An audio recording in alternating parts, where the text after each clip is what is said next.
आता ना मी तुम्हाला दाखवते की माझ्या व्हिडिओला सीपीएम किती आहे आणि आरपीएम किती आहे. 100-200 व्ह्यूज आणि $80चा प्रवास म्हटलं शेअर करूयात तुमच्या बरोबर. तुम्हालाही काही टिप्स मिळतील आणि खरंच या टिप्स वापरल्या तर तुम्हाला देखील असंच पेमेंट मिळू शकणार आहे. माझे ना थंबनेल कधी क्लिकबेट नसतात आणि जो एक्सपिरियन्स असतो माझा तो खरंच जेन्युइन आणि रिअल असतो आणि म्हणूनच तुम्हाला मी रिक्वेस्ट करेन आजचा व्हिडिओ तुम्ही नक्की पूर्ण पहा. पेमेंट मिळवत असताना अगदी 100-200 व्ह्यूजवर टार्गेट सेट करून मी जे अर्निंग केलेलं आहे ते एवढ्या कमी दिवसात मला कसं शक्य झालं आणि ते तुम्ही कसं करू शकता विथ लाईव्ह प्रूफ दाखवणार आहे. आणि त्याचप्रमाणे युट्यूबनी मला कोणत्या पद्धतीने फेवर केलेला आहे, माझे पेशन्स, माझा संयम, इथे काम करत असताना माझा प्रॉपर निश फॉलो करून काम करणं, कोणत्याही प्रकारे घाई न करता, कुठेही क्लिकबेट न करता, फेक ऑडियन्सला माझ्या अकाउंटवर घेऊन न येणं, त्यांच्या मर्जीने ज्यांनी मला फॉलो केलेलं आहे, ज्यांनी सबस्क्राईब केलेलं आहे, त्यांनी माझे व्हिडिओज पूर्ण पाहून मला कशा पद्धतीने ही अर्निंग मिळवून दिलेली आहे. सर्वात आधी मला माझ्या युट्यूब फॅमिलीचे खूप आभार मानावेसे वाटतील, कारण त्यांच्यामुळेच हे शक्य झालेलं आहे. तर नमस्कार, मी रीना. तुम्ही पाहत आहात वायटी टेक रीना. तुम्ही अजूनही चॅनलवर नवीन असाल तर पटकन सबस्क्राईब करून घ्या, कारण तुम्हाला जर सिरियसली युट्यूबर बनायचं आहे, काही गोष्टी समजून घ्यायच्या आहेत, इनिशियल लेवलला होणाऱ्या चुका टाळायच्या आहेत, तर तुम्हाला या चॅनलला जोडलेलं राहिलंच गेलं पाहिजे, कारण या चॅनलवर तुम्हाला सगळ्या गोष्टी इन डिटेल पाहायला मिळतात. सो नवीन असाल तर सबस्क्राईब करा. व्हिडिओ आवडला तर एक लाईक, एक हाईप द्यायला मात्र विसरू नका आणि छानशी कमेंट जर व्हिडिओ आवडला तर. चला थोडाही वेळ न घालवता व्हिडिओला सुरुवात करूयात. तुम्हाला माहितीये, ज्यावेळेस तुम्ही काम करायला सुरुवात करता त्यावेळेस काही फॅक्टर मॅटर करत असतात तुमच्या अर्निंगवर, आणि ती सुरुवात होते डे 1 पासून. जेव्हा तुम्ही क्रिएटर बनता आणि पहिला व्हिडिओ तुमचा युट्यूबच्या चॅनलवर अपलोड करता, त्या दिवसापासून तुमची अर्निंगची ही जर्नी स्टार्ट होते असं म्हटलं तरी काही चुकीचं होणार नाही. ज्याप्रमाणे माझा टेकचा निश आहे त्याचप्रमाणे तुमचा एज्युकेशनचा निश असू शकतो, फायनान्सचा निश असू शकतो किंवा रिअल इस्टेटचा निश असू शकतो. आता या 3 निश बद्दल मी सुरुवातीला का बोलले, कारण सगळ्यात जास्त आरपीएम युट्यूब आपल्याला देतं ते ह्या निश मध्ये देतं. ठीक आहे. त्याच्यानंतर peoples and blogs, how to style या ज्या कॅटेगरीज आहेत किंवा गेमिंग कॅटेगरी असेल तर या कॅटेगरीवर खूप कमी आरपीएम सीपीएम मिळत असतो आणि म्हणून तिथे अर्निंग कमी असते. पण त्या कॅटेगरीमध्ये राहून तुम्ही काम करत आहात आणि तुम्हाला तुमची अर्निंग वाढवायची आहे तर काही टिप्स मी आज तुम्हाला देणार आहे. व्हिडिओला पूर्ण पहा, कुठेही काहीही स्किप करू नका, कारण का स्किप केलेली इन्फॉर्मेशन खूप महत्वाची असू शकते. पूर्ण व्हिडिओ हा व्हॅल्युएबल व्हिडिओ बनणार आहे. याच्यामध्ये प्रत्येक पॉइंट तुम्हाला काहीतरी शिकवणार आहे. तर सर्वात आधी तुम्ही निश जेव्हा सिलेक्ट करता तेव्हा तुम्हाला त्यात काही असे वर्ड्स वापरायचे आहेत ज्यामुळे ऍडव्हर्टायझर तुमच्या त्या व्हिडिओला ऍड देणार आहे. आता हे वर्ड्स कोणत्या कॅटेगरीतले असले तर जास्त तुम्हाला अर्निंग होते ते देखील मी तुम्हाला सांगते, कारण तुमचा ज्या कॅटेगरी मधला व्हिडिओ, आता फॉर एक्झाम्पल खूप लोक काय करतात की व्हिडिओ व्हायरल व्हावा म्हणून काहीतरी दाखवायचं त्या व्हिडिओमध्ये, म्हणजे कॉन्ट्रोवर्सी दाखवायची किंवा अचानक शॉकिंग काहीतरी असं दाखवायचं लोकांना आणि मग व्ह्यूज. तुम्हाला फक्त व्ह्यूज हवे आहेत का? मी पहिल्या दिवसापासून तुम्हाला एक प्रश्न विचारते की तुम्ही इथे व्ह्यूज मिळवण्यासाठी आला आहात की अर्निंग करण्यासाठी आला आहात? आणि खूप व्ह्यूज मिळाव्या आणि म्हणूनच व्हायरल ट्रेंड फॉलो करणं. मी नेहमी सांगते, तुम्ही ट्रेंड फॉलो करू नका, तुम्ही ट्रेंड क्रिएट करा. तुम्ही लोकांच्या पाठी पडू नका, लोकांनी तुमच्या पाठी आलं पाहिजे. जेव्हा लोक तुमच्या पाठीमागे येतील तेव्हा तुम्ही एका वेगळ्या लेवलला जाऊन सेट होता. पण हे करत असताना तुम्हाला सुरुवातीच्या वेळेत थोडीशी मेहनत, थोडासा स्ट्रगल करावा लागतो आणि पुढे जाऊन मग तुम्हाला त्याचं जे काय असेल ते प्रॉफिट मिळत असतं.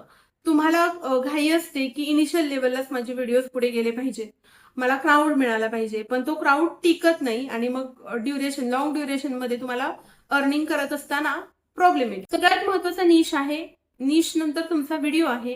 त्या व्हिडिओमध्ये तुम्ही फायनान्स रिलेटेड बोललात, इन्शुरन्स रिलेटेड बोललात, तुम्ही एखाद्या credit card, debit card, banking sector related बोललात किंवा तुम्ही एज्युकेशन रिलेटेड काही बोललात, तुम्ही टेक प्रोडक्ट बद्दल, गॅझेट बद्दल बोललात, रिव्ह्यू दिले गॅझेटचे किंवा प्रोडक्टचे रिव्ह्यू दिले, त्या प्रोडक्टमध्ये इलेक्ट्रिक किंवा सॉफ्टवेअर वगैरे असे प्रोडक्ट असतील, त्या प्रोडक्ट बद्दल तुम्ही बोललेला आहात तर तुमच्या त्या व्हिडिओला त्याच प्रकारची ऍड, म्हणजेच त्या व्हिडिओवर तुम्हाला जास्त अर्निंग होणार आहे.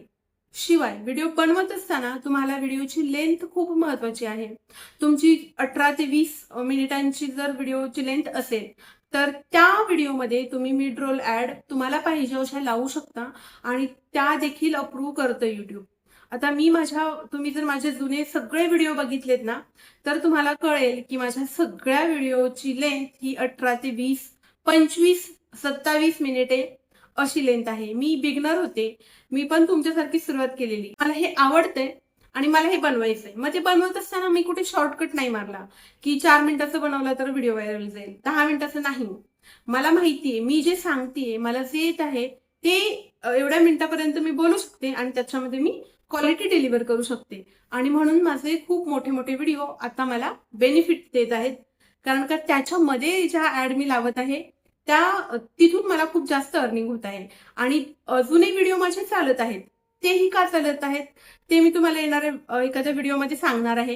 कारण तुमच्या करंट व्हिडिओला ज्या व्ह्यूज दिसतात ना त्यात तुमच्या रिअल व्ह्यूज नसतात, ठीक आहे.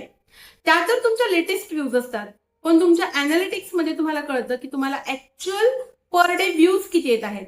आणि त्या व्ह्यूज पर डे सपोज 1000च्या रेंजमध्ये आहेत तर तुम्हाला जो पण आरपीएम युट्यूब देत आहे तो आरपीएम तुम्हाला 1000च्या प्रमाणे मिळणार. फक्त एवढाच प्रॉब्लेम होतो की जुन्या व्हिडिओला जो मिळतो आरपीएम तो थोडासा कमी असतो कम्पेअर तुमचा लेटेस्ट जो असेल तो. आणि इथून पुढे पुढे जसे तुम्ही जुने होत जाल तुमचा आरपीएम वाढत जाणार आहे, ठीक आहे.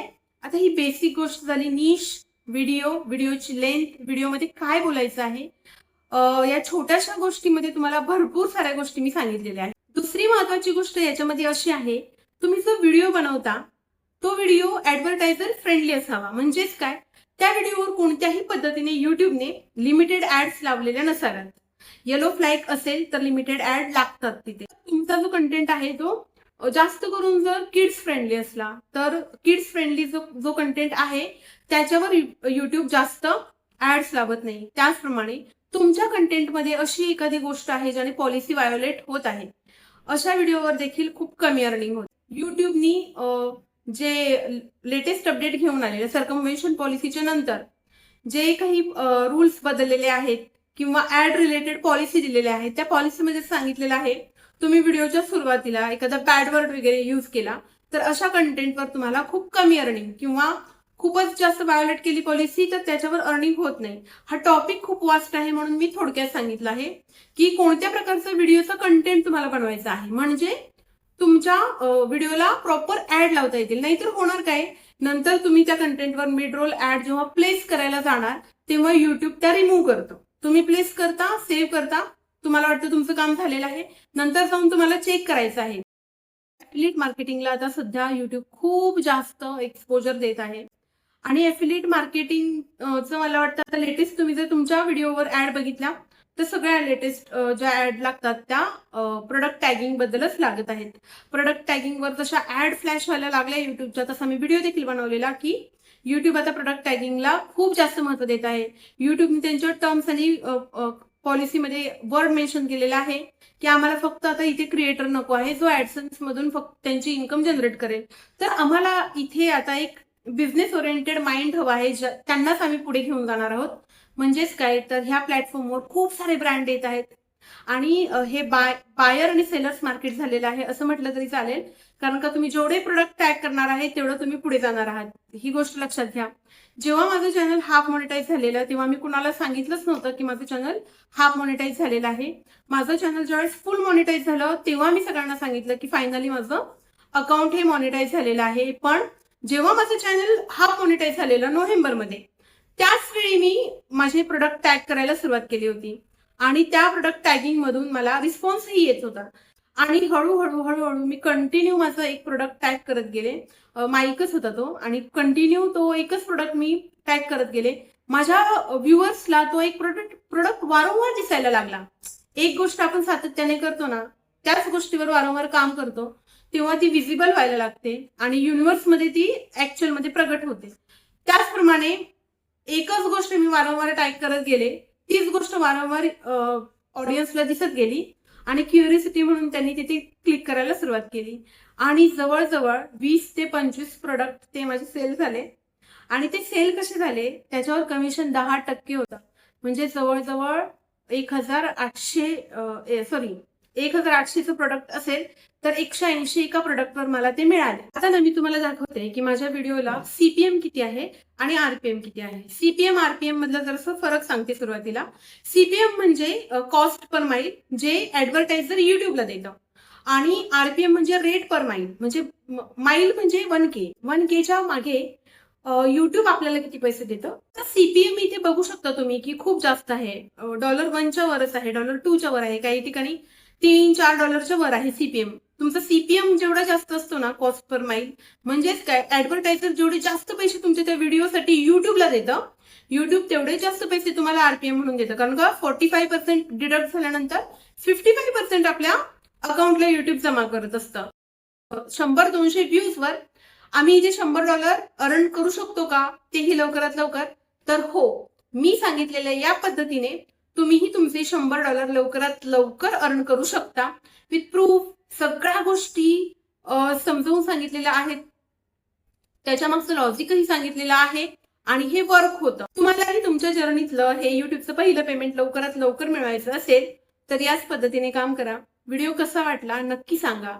आवडला असेल तर एक हाईप मला कंपल्सरी कराच, आणि एक कमेंट देखील करा. हा व्हिडिओ तुमच्या त्या फ्रेंडला पाठवा ज्याचं चॅनल मॉनिटाईज होऊन 1 वर्ष झालं आहे आणि तरीही त्याला अर्निंग मिळालेली नाही, त्याला देखील हेल्प होईल. तर चला भेटूयात पुन्हा एकदा अशाच एका नॉलेजेबल व्हिडिओमध्ये. Keep learning, keep creating and keep drawing. Thanks for watching. Bye.